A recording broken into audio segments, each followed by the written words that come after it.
thorough pace, premium racing analytics, allowing bettors to identify races with extreme pace scenarios in a matter of seconds. Capital OTB's mobile wagering platform. Bet any place, anytime with Capital OTB's mobile wagering platform. And CapitalOTBBet.com, the premier wagering site in New York State.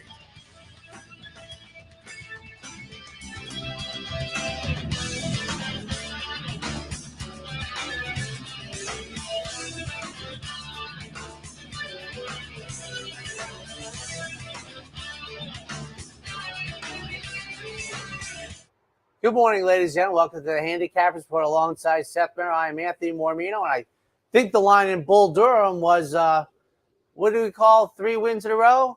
A winning streak.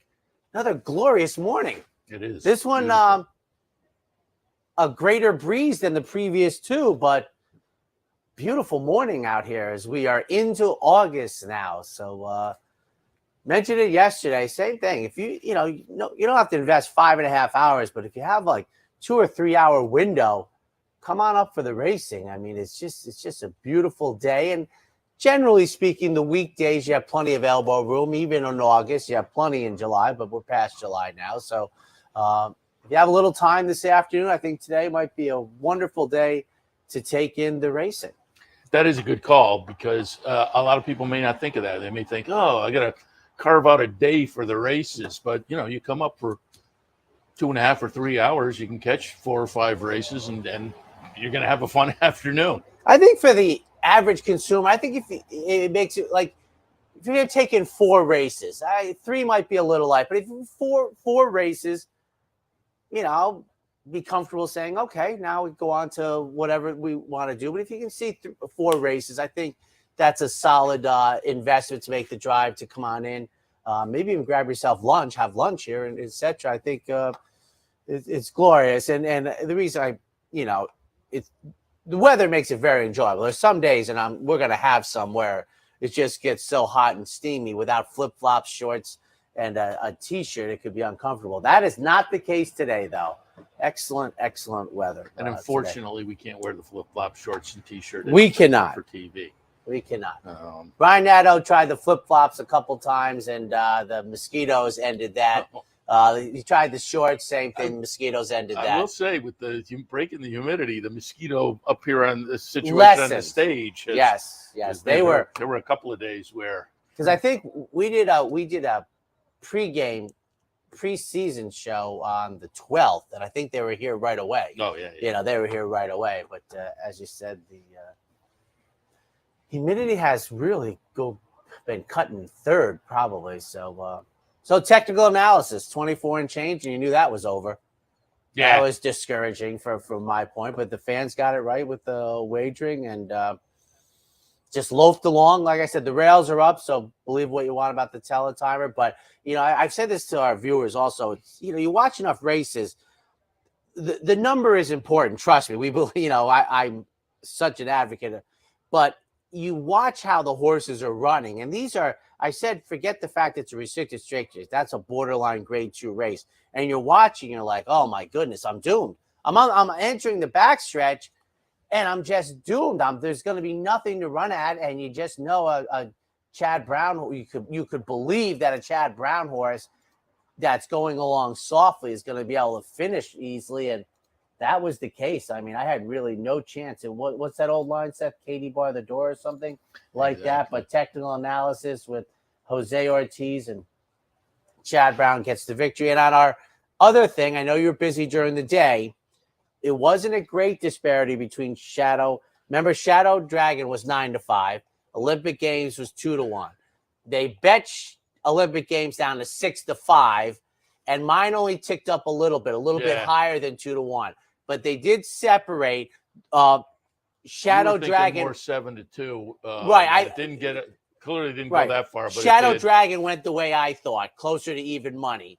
And I went up a little bit. So I call that being half right. The favorite got bet stronger than the morning line, which I thought. And I thought I would be the direct recipient of going up. I was not, but Olympic Games does score the victory, I think, at 2.2 instead of 2-1. But they did bet the favorite, as you said. And I know we only had, 3 favorites in the flat races yesterday, which is about 3 for 9 is about the lifetime norm. But I'll tell you one thing, boy. Except for Fellini in the last race, these fans, how about this? I made this mark up. Where was it? Bear Oak was 10-1 in the morning line, was the 3rd choice in the wagering. And they got it. My day was made by Brock Nardini, my underhorse, the first-time starter, keying the exacta box. But these fans have done a very good job. We did have some double-digit prices, but they're really nailing it with the first 3 choices. I guess Brock Nardini, who was 3.5 to 1 on the morning line, great job by David Aragona. The fans let it go off at $14. I wound up, I hit the late pick 4, and I was pretty happy with it with the 2 favorites in the middle. I thought it was going to, be tough to get some value there, particularly with technical analysis in there. But I started things out with Merrow at 15, and then had Fellini at 22 for 50 cents. It paid about $260. So, and Bear Oak was a big price happy on the morning line. Did you spread in the first leg? Bear Oak was like 10-1. It only paid 15 versus 22. $36 ticket. One of the I was 2 in the technical analysis leg, so that I had to be 3 in that leg. 3 legs. Good job with Bear Oak in a limited ticket. And Fellini at $20. How deep were you late? 4? I think I was 4. 4? In that last. I think it was a 2 by 2. So 3 2 by 4. Is that 36? 2 by 3 6 18. Yeah. So yeah, it was 2 by 3 by 3 by 4.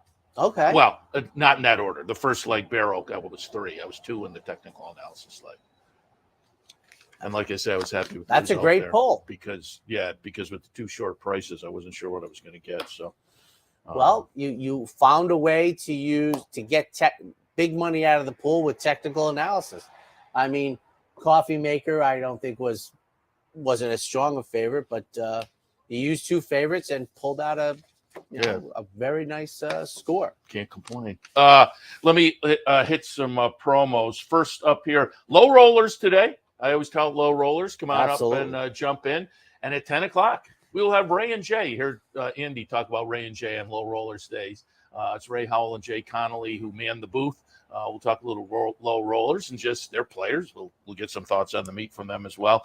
After that, our regular visit from the Daily Racing Forum guys, Mike Welch, will join us this morning as well. And Jack Knowlton, we have a Funny Side event coming up just about 2 weeks over at Ciro's. There'll be a remembrance of Funny Side. Proceeds will go to the Kentucky Horse Park. Jack will talk a little bit about that. Remember Funny Side as well. All of that coming up at 10 o'clock on Racing Across America. And coming up at the Clubhouse Racebook today, Prize Wheel Day. If you stop down, folks randomly selected all afternoon, spin the prize wheel. You get vouchers and food vouchers and swag. Tomorrow, it's the $100 Trifecta Challenge at the Clubhouse Racebook. Also, the Bounty Bet returns tomorrow. Play the late pick 5 with your Capital OTB bet account. Also tomorrow, our Sunday show pool entries open up. So keep that in mind for online tomorrow.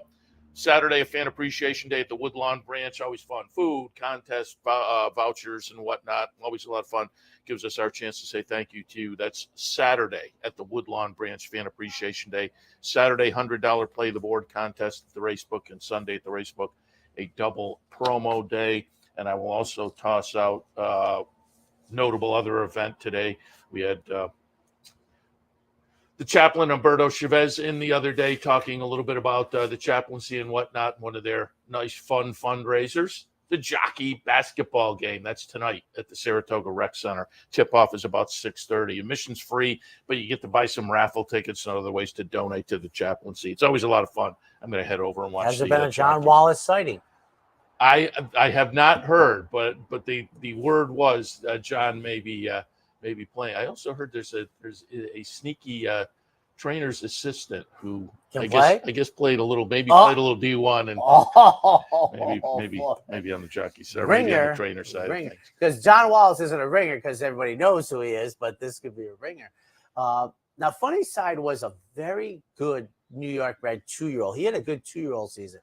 But I don't know that anybody has made as much hay out of 14 days as Funny Side. Yeah. Now, I never can get if it's just provincial, but I don't think any other 2/3 winner of the Triple Crown gets as much because, and here's one that a lot of people don't remember. he and Empire Maker were both entered in the Travers. Now, nobody thought they were going to run, and they both scratched out. But he was so good those 2 weeks. And as a 2-year-old, after that, I had him. He won the Jockey Club one day. I think he beat Newfoundland about 2 years later. I had him that day, right? The Jockey Club was the race right where he went back on the turn. Even Tom Durkin, I think, said, "Oh, he's fading out," and then came back. I think that was what was his career record? 11 wins and 38 starts, 11-6 and 8, $3.5 million. Up to the Preakness, he probably had a very glittering record, right? Well, just recap his 2-year-old season. I actually have 2 copies, so I will hand you a copy. Okay, yeah. So he goes 3 for 3 as a New York bred to start it off. He wins the Bungard and Sleepy Hollow, which we kind of know as the 2-year-old top stakes besides the one out at Finger Lakes, the Futurity that they run for about 200,000. Yeah. So he did great. And then, he started his 3-year-old campaign, and, the Preakness, he was just dynamic that day. I mean, that to me was, in the Buyer speed figure, that was his greatest performance, and he was up against, people loved Empire Maker that day, 10 Most Wanted. And then after that, he ran consistently, just ran against some solid. There it was, the Jockey Club over Newfoundland. I think that was a Todd Pletcher horse there. And then his Get Out race was, looks like a stakes race at the Finger Lakes. I don't remember that.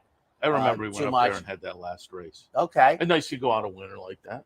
So he won at Woodbine with the Dominion Day, and then the Wadsworth. That seems the Jockey Club Gold Cup and the Excelsior. So, which is an open company race, but obviously for those of us New Yorkers, that's our motto, right? Onward and upward, wherever that means. But boy, he was a solid 2-year-old, and then great through the spring of So he ran in the Haskell. I don't remember that race at all. The Peace Rules, I don't remember that. But I do know one thing. I love Pleasantly Perfect in the Breeders' Cup Classic. Mineshaft had gone. Remember, Mineshaft retired before that race. Pleasantly Perfect with Mandela would have killed him that day, in my opinion. But I love Pleasantly Perfect in the Breeders' Cup that day. And then after that, solid, rock solid. Yeah, $3.5 million. You can't sneeze at that. No. And again, passed away just recently, I believe at age 23. So we'll have the perfect spot for the memory of, and I think Naira is going to have a little something as well coming up, a little memory of Funny Side. So, sure. Again, the event at Ciro's, I think, is 2 weeks from yesterday. We'll talk a little bit more about that with Jack Nolan. You know what also I vaguely remember is that Barkley Tag shipped him late, never worked over the track. That was a big thing. Like he never wanted to work out over the track. They changed. I think he was quoted as saying, "Well, what does it matter? They're going to change the track anyways for the Derby." So he didn't get to work over the track. And then, boy, he was good in the Derby. He was fantastic in the Preakness. I mean, and that was really about the era. If you remember, Empire Maker voluntarily skipped the Preakness. Bob Frankel's like, "Oh, no, we'll miss it." And I think that kind of was. And then he wore the black hat for the Belmont, Bobby Frankel. Yeah, that's how it goes, right? I think, Birdstone might have been the biggest black hat, But I think Bobby Frankel was buying into the black hat. Yeah, I don't think he fell into it. I think he was buying into it. Okay, all right, I remember that, Bobby Frankel. Who I'm thinking, was Empire Maker really his first run at the Triple Crown? I don't remember. Because when I was a young man, Bobby Frankel was mostly known for having fillies on the turf out in Southern California. Then he got the client Juddmont, and they changed it all. But Funny Side, big day. Oh, remember that? I think, didn't he run here as a 4-year-old late in the year? Oh, yeah, that Breeders' Cup race, that Saratoga Breeders' Cup. That was, besides Travers Day, probably the most crowd I've ever remembered it. Remember that? Because he skipped out. Like I said, they scratched up, but he came back, and the place was a zoo. I mean, in our market, I've never seen fans as vested as they were with Funny Side. So it's a great thing, an understandable thing. It's Thursday, so I'm guessing it's got to be our friend Steve Bick. And let me just say one thing, because I liked her. Sarah Harper was awful yesterday. I mean, awful. I think last, but the run of the track was like, are you kidding me? So now I start to think that 2 races back down at Churchill Downs, that's the aberration. Well, I will also toss out my dark horse play of the day yesterday was awful, but not only that, Baby Sox 6-1 on the morning line. I'm not sure went off the favorite, but for a lot of the late betting was the favorite. Took the Baby Sox was short. Vax got scratched, and that played into it, but still, it took a lot of action and was right there, and then just started to go backward. When you see that happen, And I think Vax was like the only main body scratch yesterday, and for the huge pick 6 carryover that played into. I mean, that was probably a borderline single for people. All right, so I want to thank the good people at DePaula for their play of the day. Up next, Steve Beck.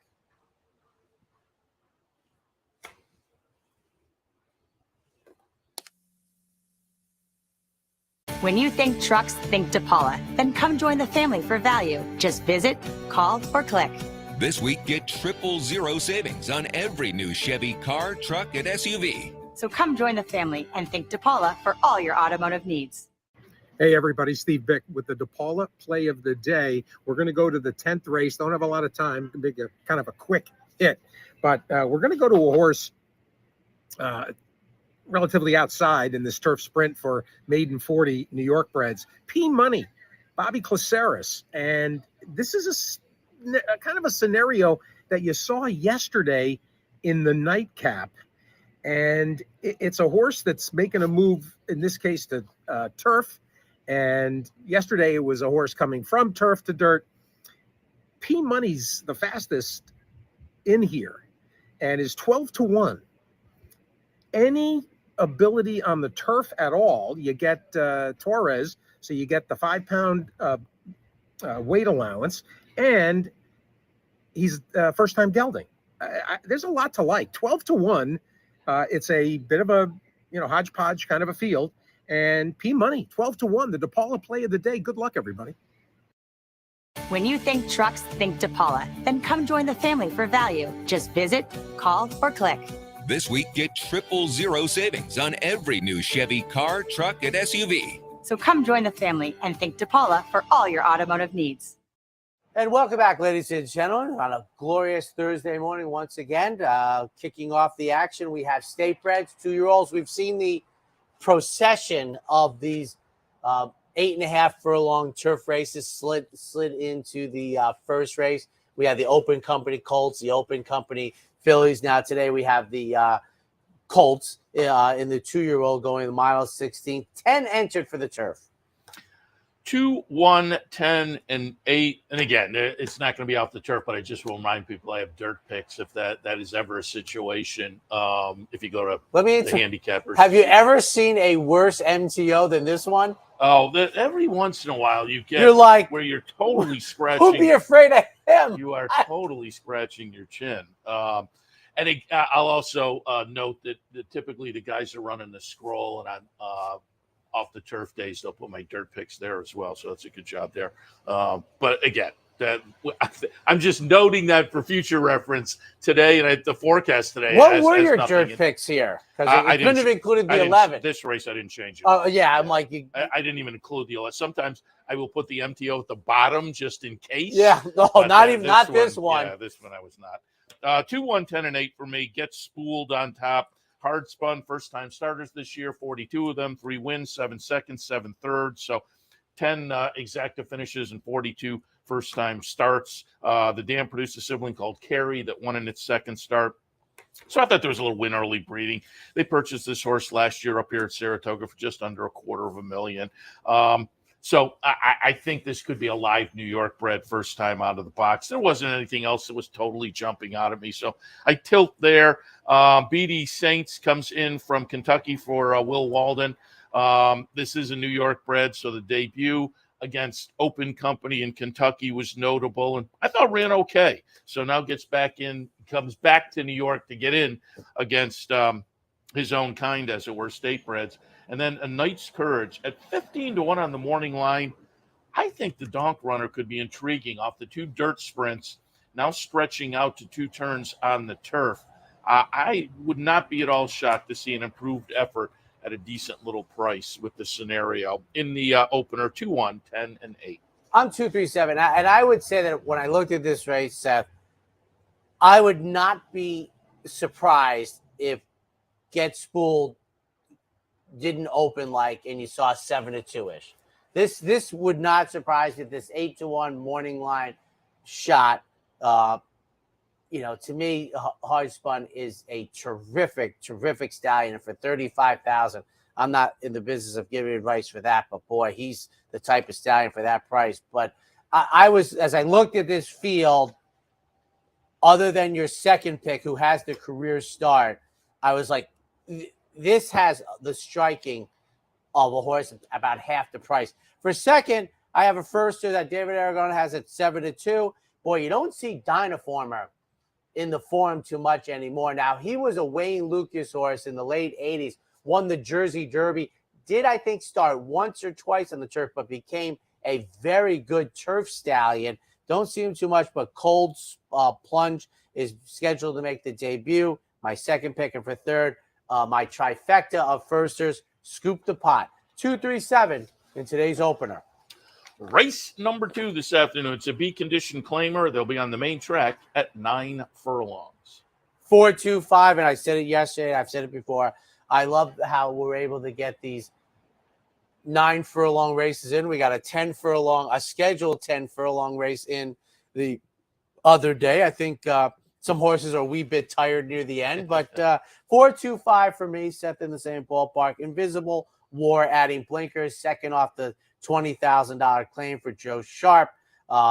Exits an off the turf race on the second day of the meet. Luis Saez retains the mount. For second, Bert. For Charlie Baker, who I see his flotilla almost every morning. 2 races back in a 2L Sharp winning effort. And for third, number 5, Cumberland Blues. Orlando Noda, who has been quiet in the winner's circle. But boys, horses have run okay underneath. Got a bar graph for that? Well, that may be bar graphable. I don't have the bar graph, but what I do have a collection of when you get a handful that run better than odds, like they're 14, 15 to 1, and they're running second or third. You get points for that from me. When I had Katie Davis in, okay, the night before, I look at Twitter and whatnot, and so I was looking at people who had commented about her, and they were happy with some of her results underneath, where she was coming in underneath at 15 or 20 to 1. That makes a difference if you can latch onto something like that. You get a nice little exacta, perhaps. I have it 4, 5, 3, and 6. Invisible. I thought this was a realistic drop. This would be one that would concern me. Ran last time at 35, claimed for 20, dropped to 14, but did get claimed for 20 down at Ellis.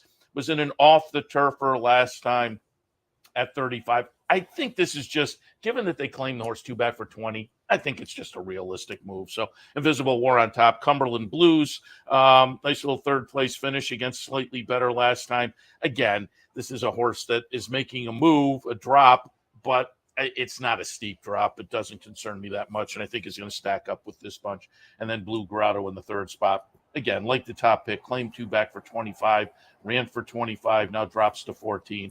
I think they're just shopping for the proper level here. In the second, 4, 5, 3, and 6. Now, as a part-wheel trifecta player, that is for me, that's an area that I think horizontals don't have to consume themselves with. But for me, horses running better than odds is very important, because I need second and third place runners, and that's very valuable to me. Whereas horizontals mostly need to, they concentrate on horses that they think can win the race. I'm looking for 24 to 1 shots that can run third, and that's where, you really, the trainers more than the jocks, that trainers that have the bagel, but I'm looking at them going, no, their horses are running successfully for me for what I'm trying to do, which I understand. You've talked about it before. How do you construct, because I know when you came up here with your wife, you were saying the next day had a couple of nice tries.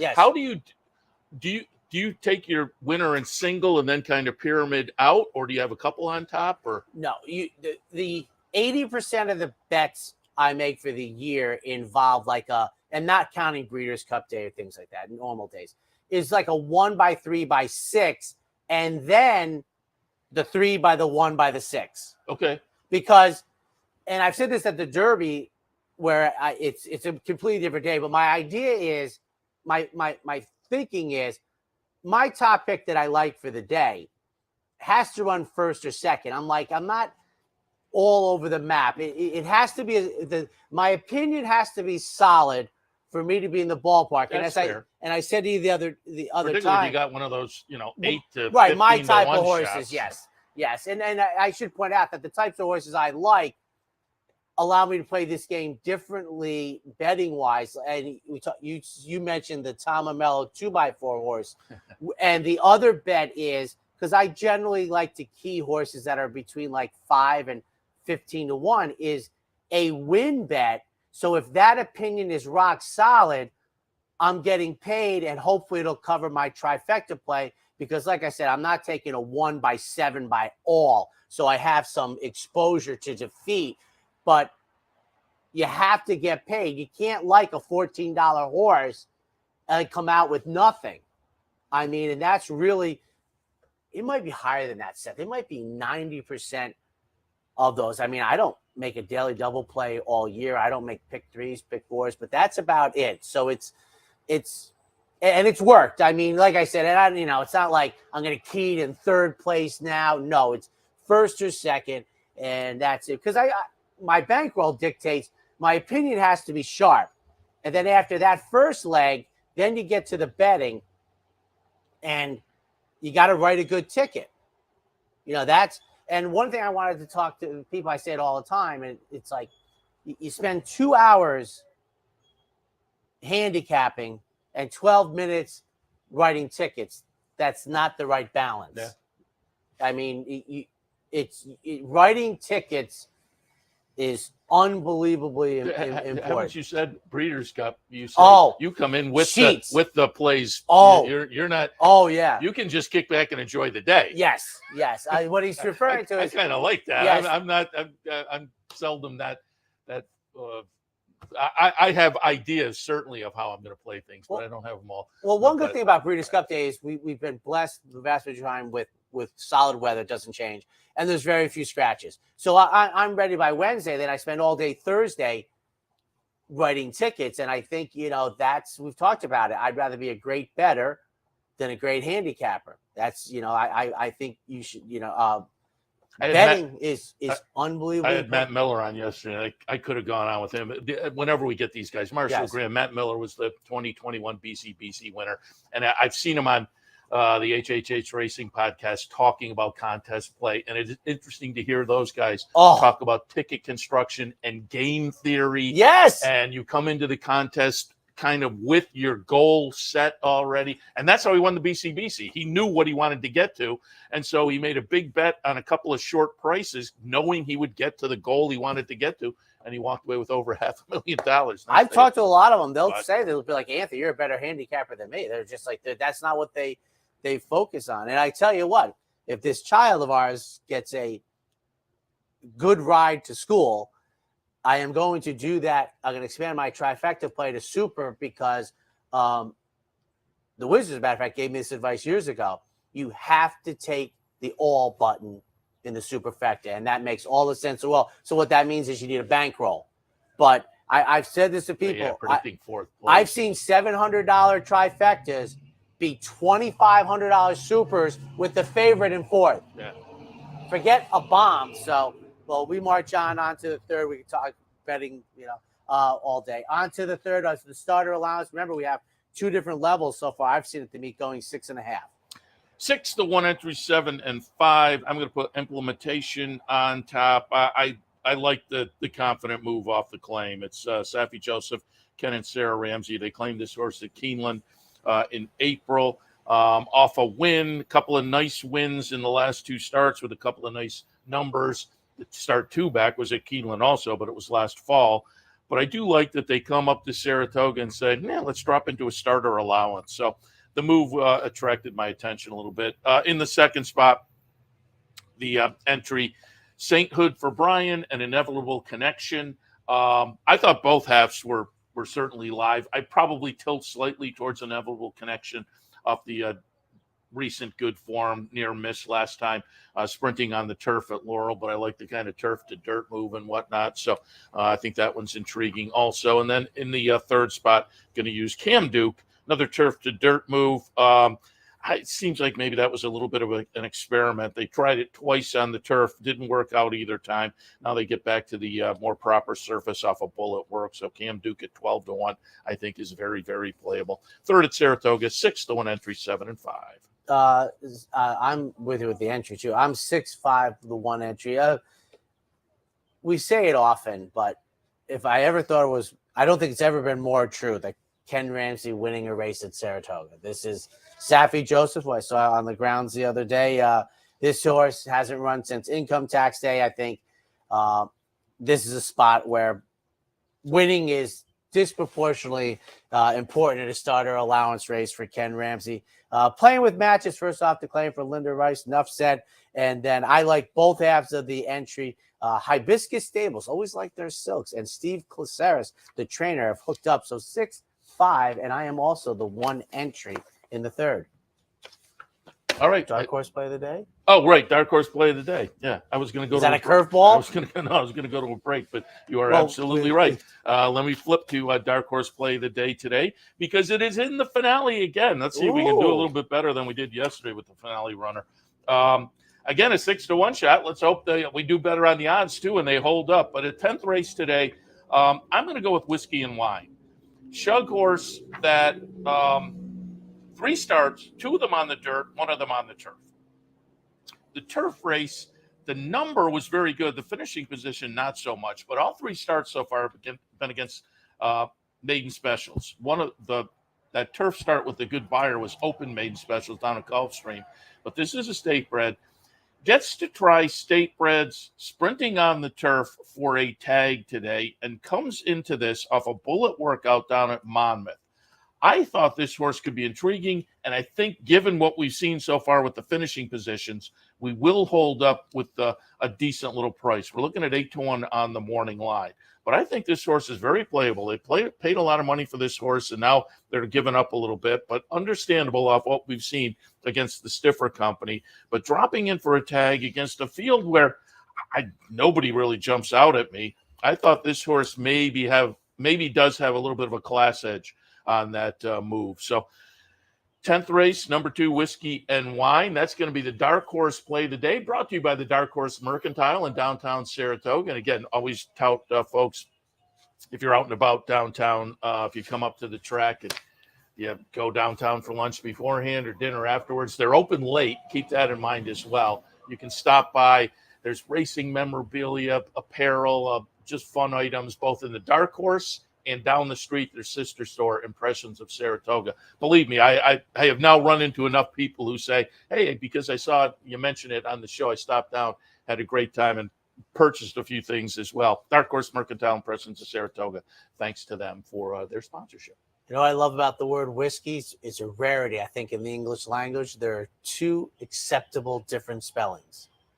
Of whiskey? What's the other one? No E. I'm not familiar with that one. I would never have spelled it that way.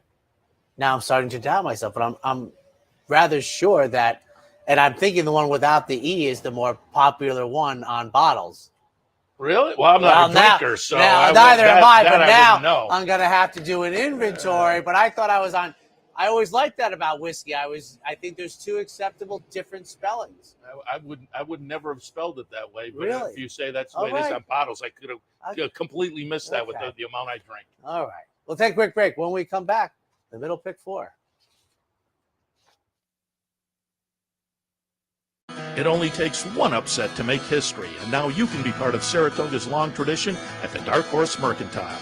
The Dark Horse Mercantile offers a carefully curated selection of clothing, gifts, and home decor, from one-of-a-kind vintage racing memorabilia to select brands like Barber and Under Armour, as well as exclusive Dark Horse branded merchandise. So celebrate the Dark Horse in all of us at the Dark Horse Mercantile, downtown Saratoga, where the smart bet is always the dark horse. For more than 4 generations, Bruce Cerrone and his family have continued the 101-year tradition of delighting their local following and faithful summer crowd with the finest authentic Italian recipes. Classic Italian dishes made with the freshest ingredients, served in a home-like setting. Some things have changed in the last 101 years, but not Pinnell's commitment to the finest in Italian cuisine. Pinnell's Italian Restaurant, a Saratoga tradition since 1922. 284 Jefferson Street, just minutes from the track. Capital OTB is now streaming live on Roku. The RTN Racing channel on Roku lets you watch OTB TV live through your Roku device or your Amazon Fire Stick, rather than being limited to computers and mobile devices, which means you can now watch OTB live wherever you are. Simply open Roku, scroll to find the RTN channel, then click on OTB TV. OTB TV on Roku. Try it now. Welcome back to the Handicappers Report, live from Saratoga, our Clare Court set. It is a gorgeous, it really is. And yesterday was just an absolutely perfect day up here at the track. Sunny, comfortable, low humidity, and I think today's going to be for many people. This might be a hoodie day. The morning, the morning, oh, the the early morning, morning, definitely, yeah, definitely a hoodie. the morning. You gonna tell the folks? Whiskey. Yes. You had me, No, doubting I myself. said no, I have never seen it spelled. You've like never that, seen but, it the way that I think is the dominant one, which made me really nervous. And you pulled up, you referring to actual brands, so yeah. maybe that. Yeah. So interesting. Yes. Mile shoot for this fourth at Saratoga. I will note, I think yesterday, I put a stat in the Times Union every day, and I think it was yesterday's stat. I looked up the first, 3 weeks of the meet. Coming out of the mile shoot post positions. The only notable aberration or notable factoid to put in, there were just a few races that had either 8 or 9 horses. The 8 or the 9 posts hadn't scored. But pretty much every other post was represented in there. So I thought it was mostly fair, 1 through 7. But as I say, 8 or 9, not so much. I mentioned earlier in the meet, I wish they would stay with the head on for about 8 more seconds, because I think, listen, they've had the Breeders' Cup Classic run a couple times at Belmont, right? And they start on the turn. And the outside post positions won, I think, 2 of the 3, Unbridled and Cigar. But if you watch it, you start to think, well, I wouldn't want to be that guy. They cut it off, and you have to kind of project how it is. But I think in the field, and I'm thinking of one of those larger size fields, I can vividly remember thinking, these next 100 yards are going to be a pain in the butt for that outside horse. I wish they'd stick with it for about 8 more seconds. But fourth race, plain vanilla 12-5 claimer. And again, it is coming out of the chute at a mile. Wow, 718 for me. Art Tenderoni for Mike Maselli off a $10,000 claim at Parks. My angle here was I thought this would be one of the horses running later in the race. Tiring surface perhaps. And I thought Art Tenderoni with Dylan Davis, who obviously had a very good back-to-back days, gets himself, because he was kind of treading water there for a while. Then he's up to 14%, which is great at the spot. For a second, the other side of the starting gate, suspended campaign for Rudy.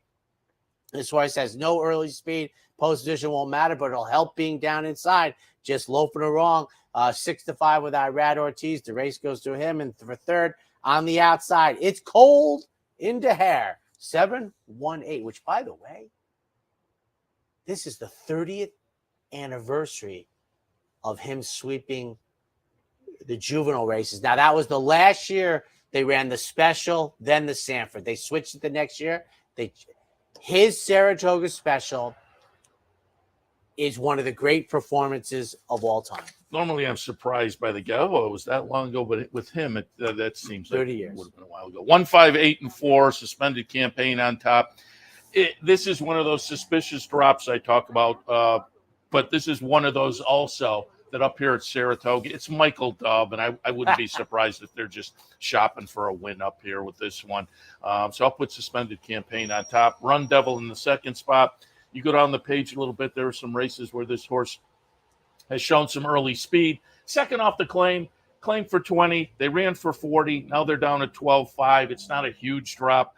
But again, with this move, hopefully we get back to some of that early speed. And then it's cold into here in the third spot, off the claim for Linda Rice, drops off the claim, however. But it's owner-trainer Linda Rice, so she can make that call and probably run well. But as I noted, we have yet to see one win from that in this year out of the chute from 8 or 9. We'll see if this one can change things up. And don't forget, if there's a scratch in here, goes to a different post position, which may play into that stat as well. In the fourth at Saratoga, 1-5-8-4. From a small sampling, we'll say. Yeah. Oh, We got to make that. Before we get to the fifth initiative, Blame It on Daddy is said to, if you believe the math, gelded 13 days ago. That's about as brief as I've come across. Now, Craig Milkowski on Twitter, I started to get more believable with this date now of the gelding. He is not so sure that that is trustworthy either. Because I used to never be trustworthy of it before, but I thought this got to be more exacting, but I'm not so sure anymore. I remember a couple years ago when I get another trainer in, I'll ask again and verify it. But I've asked a couple trainers over the years, and I was surprised by how quick they could. Not always do, but how quick they could. But that also noted, when these gelding dates first came out, I was under the understanding that was just when they alerted the authorities. I have never bought into that as the exact date. Okay. So it was basically the same rule we had before. Like there's. Well, were they supposed to have upgraded that rule? Because that was just the understanding. No, to me, we've talked about it before. The doctor walks in. How do you miss it? The doctor walked out of the room. Call it in. Yeah, no, I did certainly, it. Yeah. I did it. But you have you have a horse, let's say, who's essentially out of train. Hey, they're up in South Carolina, just spending the winter, and they have the operation there. What doctor is? He's not even associated necessarily with the racetrack. Is he required? I mean, I get it. There are better ways to do it. It should be a little more trustworthy. Just so you know, tennis players get tested out of season. Yeah, no. Like I say, State Bred's going a mile in the fifth. 6, 13, 9, and 5. I remember yesterday I said, I think I have another horse for my dark horse play of the day. Well, I am so far ahead. This was the day. I made my dark horse, that horse in the last race. This is dark horse play of the day, B, or number 2. Mr. Kringle. I thought Mr. Kringle, if you look down the page at the numbers, this is the impressions horse. Yeah, I wish I had thought of that. Yes, this is the impressions play of the day. Very good. Mr. Kringle, though, at 12-1, tossing numbers that are completely solid as compared to this bunch. So I see no reason why this horse isn't very, very playable in here at a big price in a race where, I don't know, there wasn't anything else that kind of jumped out at me as being superior. Given that I went 3 deep, normally I won't go 3 deep on the AE list, but if Ortis makes it in, Ortis becomes very dangerous in here. So, and with a field like that, I just, again, normally I'll stick to the first 2 at best on the AE list, but Ortis just seems to have a little edge, and I didn't want that to sneak in and not be on board. 1 headlight in the third spot, Pletcher runner. Maybe the one to beat in here, lightly raced, improving numbers, broke the maiden last time, and again, in a relatively weak bunch, but is hung outside at the mile distance on the turf. So again, for me, dark horse / impressions play of the day, number 2, Mr. Kringle on top, 6, 13, 9, and 5. 1 headlight, the Wallflowers? Bob Dylan. Oh, I have no idea. Okay. Yeah, I think now that you mention it, I think I have heard that right. Yeah. 259 for me. Being inside, we still have the rails at 18 feet, which I expect for a little bit. George Weaver, who got it home yesterday, no surprise. He's just deadly. Second start of the year. I like the comeback race to move forward off of that. I draw inside. I think I have a strong advantage against some of the other runners. Gem Mint 10 is my next pick for Ray Handel, coming out of a 7 furlong Belmont race. And for third, 1 headlight, who is 2-1 in the morning line, takes on winners for the first time after winning at 1-2 on June 1st. 259 in the fifth. One more before the break. Race number 6, restricted maiden specials, going 5.5 on the grass. Plenty entered. 6-4-10. Little Minsky is my top pick at a huge price. I love when these turf sprints started in New York. Exchange rate, particularly on the bottom side, as a stallion, was very formidable. And I have a big 15-1 shot. Little Minsky for Melanie Giddings for second. Destiny Star also scheduled to make the debut. And for third, Tempting Lady with some solid works for debut. 6-4-10.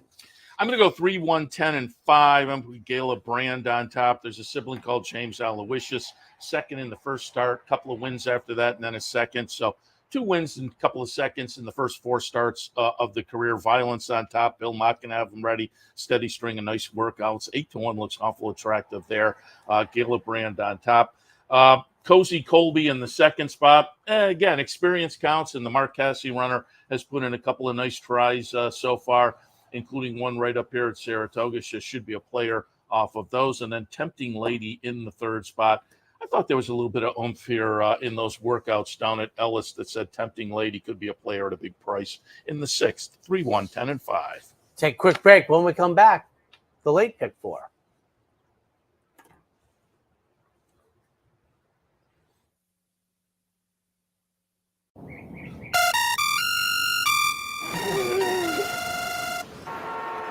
Come on.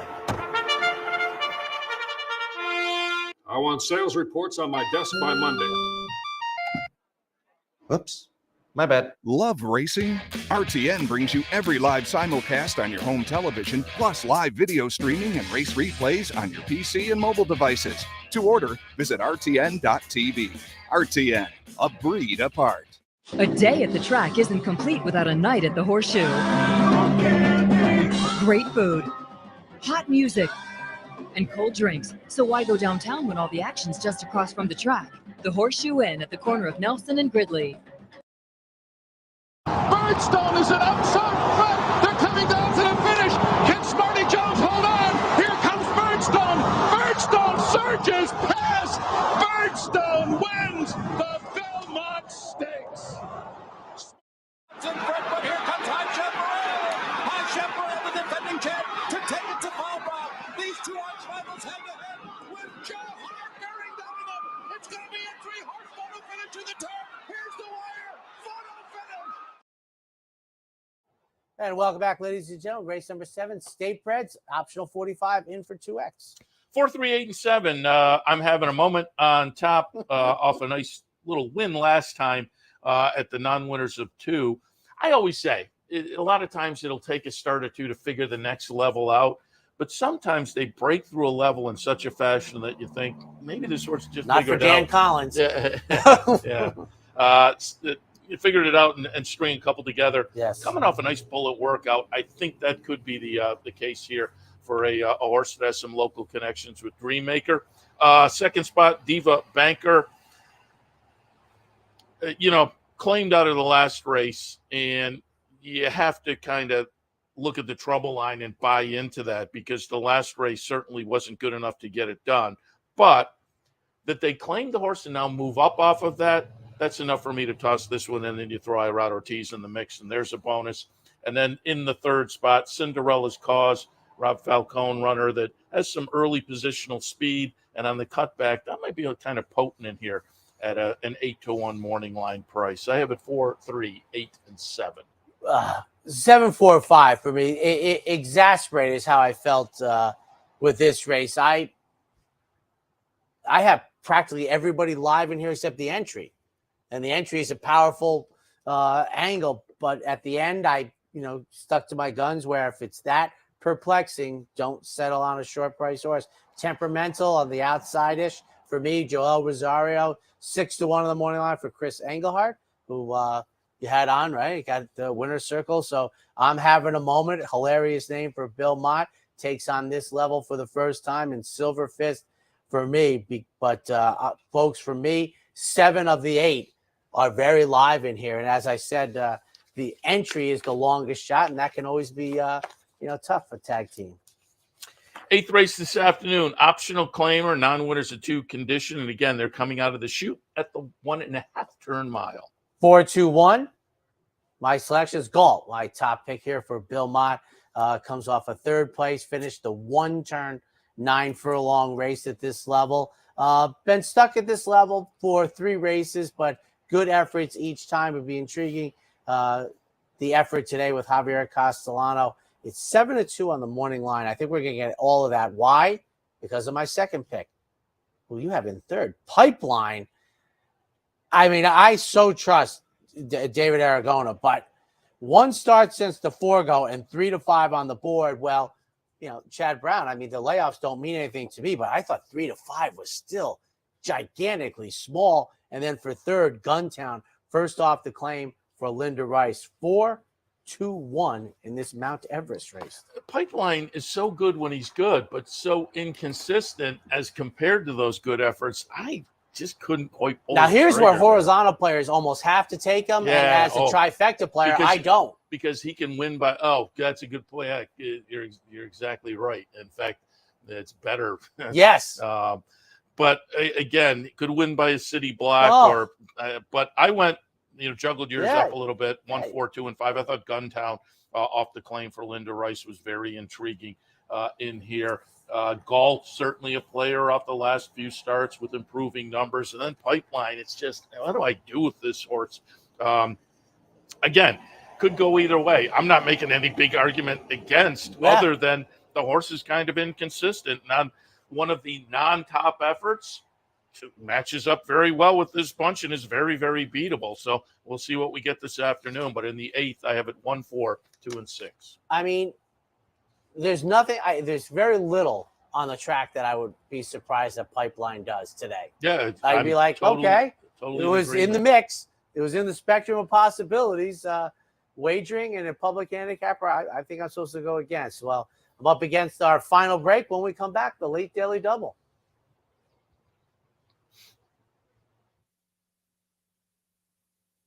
For more than 4 generations, Bruce Cerrone and his family have continued the 101-year tradition of delighting their local following and faithful summer crowd with the finest authentic Italian recipes. Classic Italian dishes made with the freshest ingredients, served in a home-like setting. Some things have changed in the last 101 years, but not Pinnell's commitment to the finest in Italian cuisine. Pinnell's Italian Restaurant, a Saratoga tradition since 1922. 284 Jefferson Street, just minutes from the track.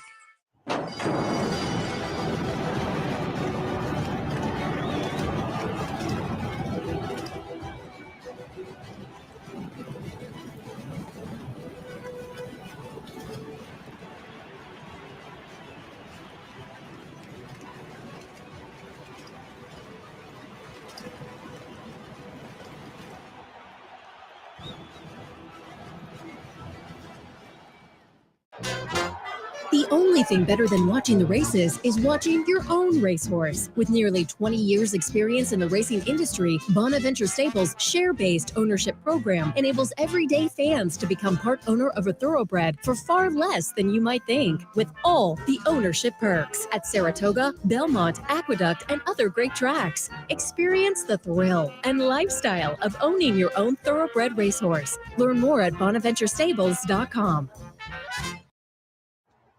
Speaking of Oceans Reserve, first time in the 2X level for Bonaventure, down the road, like a good thing. On to the 9th. Speaking of good things, like when they increased the distance to 1.5 miles, what was it, last year or 2 years ago? The Glens Falls for Fillies and Mares Turf Marathon, baby. I have to look for Warlike Goddess to rebound. In this race last year, she ran very well.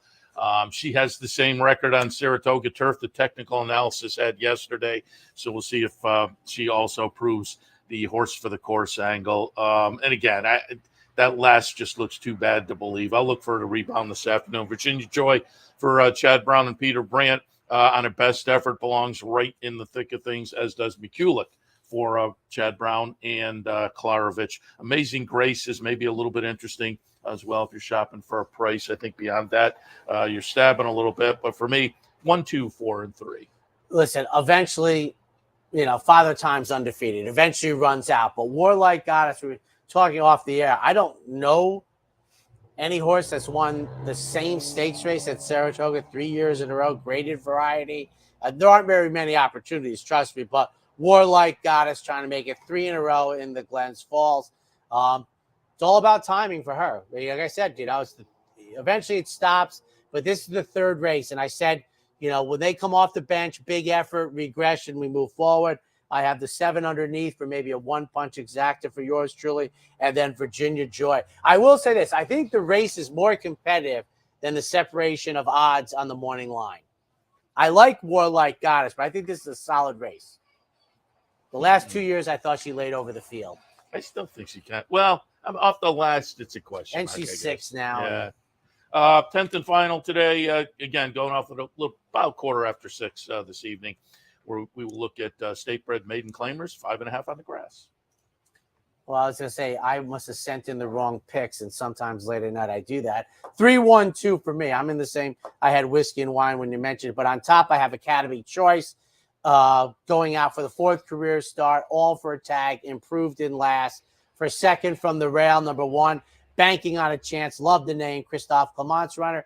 Debuted, ran evenly for a tag, comes back in this spot. Very dangerous in my opinion. And then Whiskey and Wine, first time in for a tag, gets blinkers, 3-1-2 in the finale.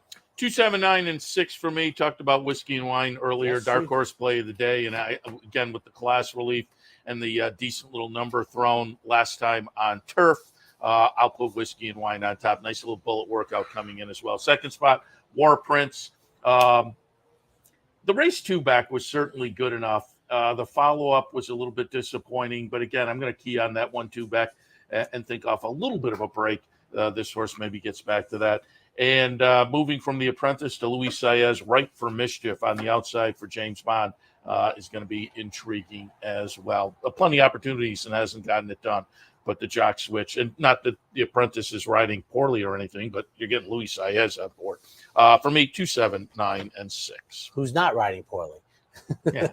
Having a good meet. Came back from Kentucky to New York, and he's done fantastic. Who do you have on Racing Across America up next? They are in the house. It's Ray Howell and Jay Connolly from the Low Rollers contest. We'll talk a little bit about that and how you can sign up and why it's so much fun to play and more with Ray and Jay. After that, Mike Welch from the Daily Racing Forum.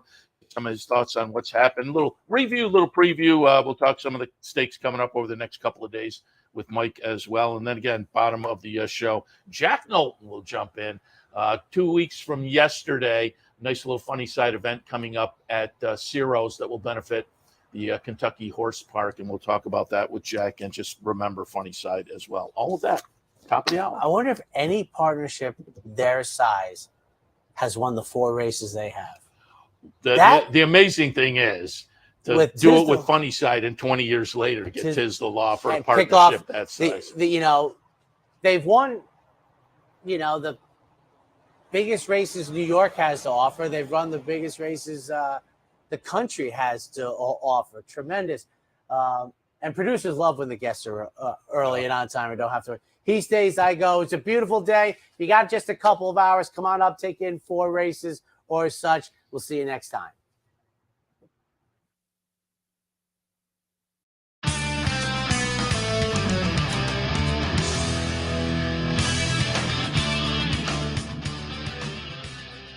You've been watching the Handicappers Report.